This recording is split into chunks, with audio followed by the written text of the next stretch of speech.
Good day everybody. My name is Barry Paul. I'm a psychologist here at Stabilis Rehabilitation Center, working here for the last 22 to 23 years. And for today's discussion, I would like to talk about the difference between physical withdrawals and mental withdrawals. So let me start off with physical withdrawals. On the whiteboard, you will see these three people. Please imagine yourself them being in a perfect balance. Let's call him Joe. 2 years ago, Joe had decided he's going to use heroin. And now he's been using heroin for the first time of his life. So that part is now being toxic with substances. So the body is now saying literally to this Joe, listen, I'm not in a balance anymore. And I would like to get rid of this, which is toxic, in 3 different ways. Then you would find typically people would be vomiting, they would have diarrhea. And that's how naturally your body is trying to get rid of something which is toxic. But now Joe has been using it on a daily basis for the last 2 years. So what happens, as he's been using it for the last year or 2 on a daily basis, his body is starting to get used to it. So if you use something long enough on a regular basis, your body readjusts itself and it forms a new balance.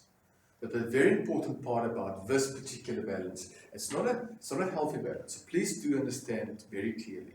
Although it's a balance, it's not a healthy balance. So then, for whatever particular reason, this Joe decide, but listen, I need to quit because there's certain consequences to my substance of choice. So then he enters Stabilis and goes into that phase, where it's now, let's say, hypothetically, 2-3 days. Now this part is now clean. So what is literally now happening? His body is saying, I don't know what you're doing, but you are putting me out of a balance, something which I've been used to for the last year. That part is now clean. So we call this withdrawals or detox. Where the body is physically craving to use that substance to make him or her just feel normal again or in a balance again. But again, not a healthy balance. So here's the irony. The one thing which was toxic a year ago becomes like food a year later. A year ago the body was saying, please don't. A year later the body is saying, please do. So the sad part about this, because the body is so brilliantly developed and designed that it adjusts itself continuously, it forms a new balance.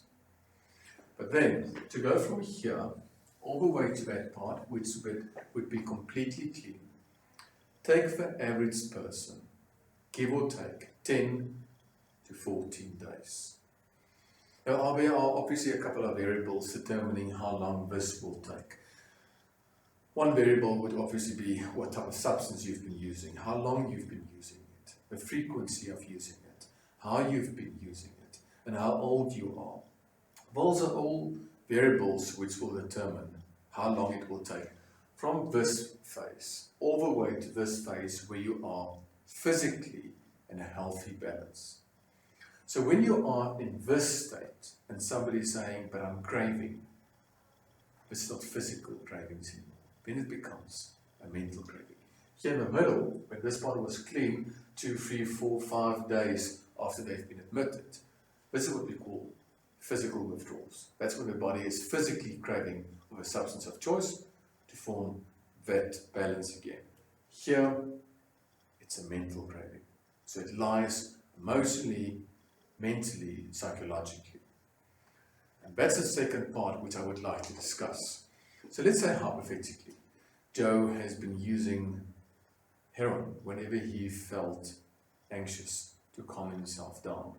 So when he's in this phase where he's completely physically clean, whenever he would feel most probably anxious, nervous, stressed out, mentally he's going to feel, but let's go back and use my substance of choice, because then I would feel better again. Now, the part which people need to understand is to really determine how long this takes in replying about the mental withdrawals. I can't put a time limit to it. So it would be great if I would say to you 2 months or 3 months or 6 months. Some of my clients have said to me, I think it's going to be a lifelong thing. So that is something that's a part of where the psychologist and the psychiatrist would normally kick in to help to make this process easier.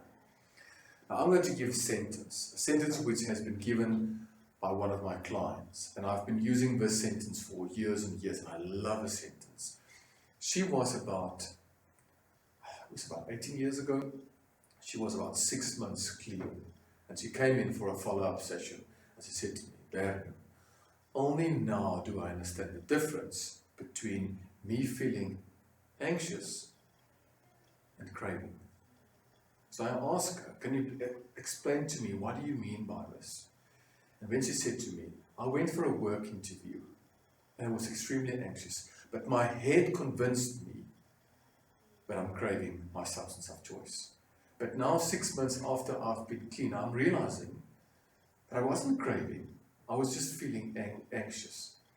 So the one thing which we very clearly would like to inform our clients, but please distinguish that you're feeling maybe depressed, you're feeling maybe anxious, you're feeling maybe aggressive. Although your head would like to make the link that you are craving, it's actually not a craving. It's an emotion which you are experiencing.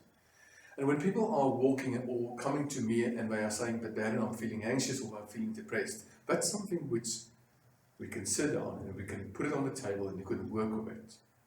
Because then you can all of a sudden, you can almost touch it, you can understand it better. So the one thing which I would like to leave your audience with, when you are in this state after 10, 14 days, and your head is telling yourself that you are craving, it's a mental, it's an emotional thing. Now please try to understand what has happened prior to this that you think or feel that you are craving. Because you can finally identify what particular emotion, what particular thought pattern are causing you to feel that you are craving. It helps tremendously. Thanks for listening. Please take care, and you'll find all our details at the bottom of this video. If you have any questions, please feel free to contact Stabilis, and we'll try to help you.